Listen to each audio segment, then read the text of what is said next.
روزی سعید جمعه بر همه شما مبارک باشد. دوستان عزیز، السلام علیکم و رحمت الله و برکاته.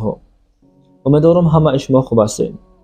این نوار مربوط همون شخصیت هایی که در غریبی هستید. از همه شما خواهش ویدیو را تا آخر گوش کنید، زیرا این خبر خیلی مهم و جدی هست.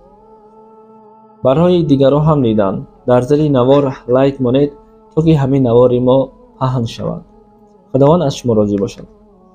دوستان عزیز، کسایی که در روسیه هستید و در ساختمان ها کار و فعالیت کرده استین، به همین خیل حالت ها دست نزنید. از همین خیل حالت ها خود را احتیاط کنید. یک خطای ما و شما می شود سبب مرگ ما و شما هست.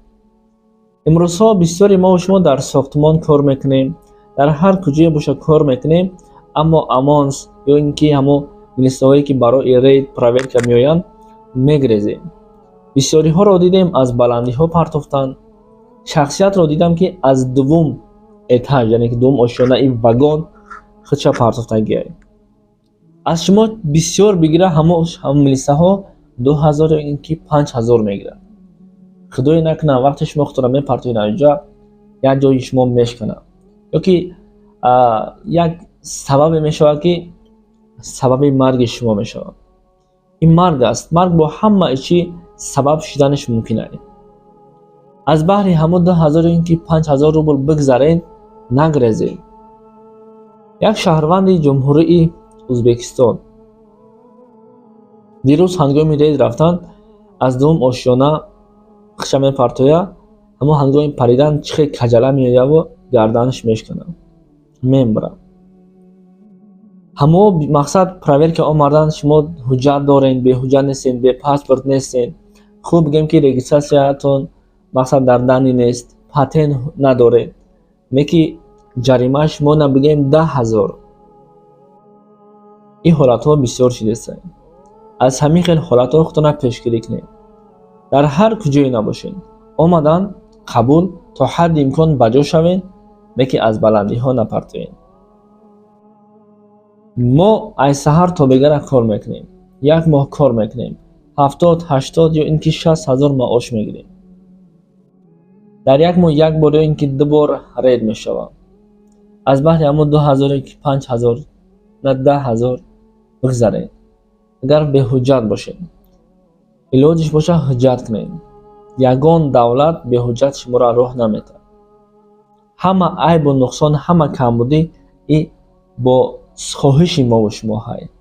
همین سبب رید شدن دیروزه این همون مهاجرایی که در دولت هستن که باور کنین دولت های هست از همین تکبیر میترسن، میگه که یگان کار آغاز میکنن، ایملیسه ها میترسن.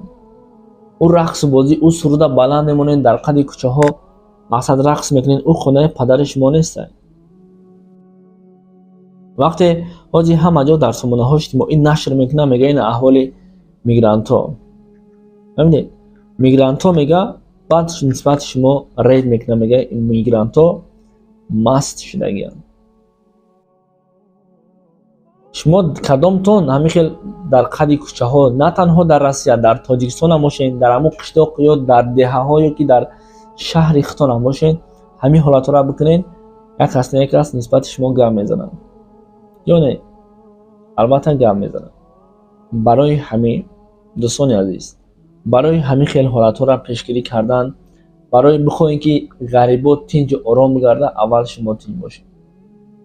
اول شما تین باشین. او تکبیره که یک کس میگه و دیگران الله اکبر میگه، این مردم روز یا که غیر مسلمان ها، غیر دین ها از این تکبیر میترسن. فکر میکنه که مسلمان ها با یگان کار آغاز میکنن، یا با مسلمان ها میرسن، یا با ملت و دولت میرسن. فقط خواهش نوار مقصد ما اینه که در ساختمان هستین، در کارهای نباشین که همین وقتی که نسبت مهاجرا رید یا که ابلیسا ناگهان میآید، التماس بگریزین تا حد امکان بجا بشین، که ای بلندی خودتان نپرتوین. شما را در جا پدر، مادر، برادر و خواهر یا اینکه زن و فرزندهای شما انتظار است. بگذارین از دست او از بحر 5-10 هزار بگذارین شما را دپورت کنه که یک خطا کرده و مرگ دچار نشویم. مرگ حق است، لیکن احتیاط کردن هم لازم.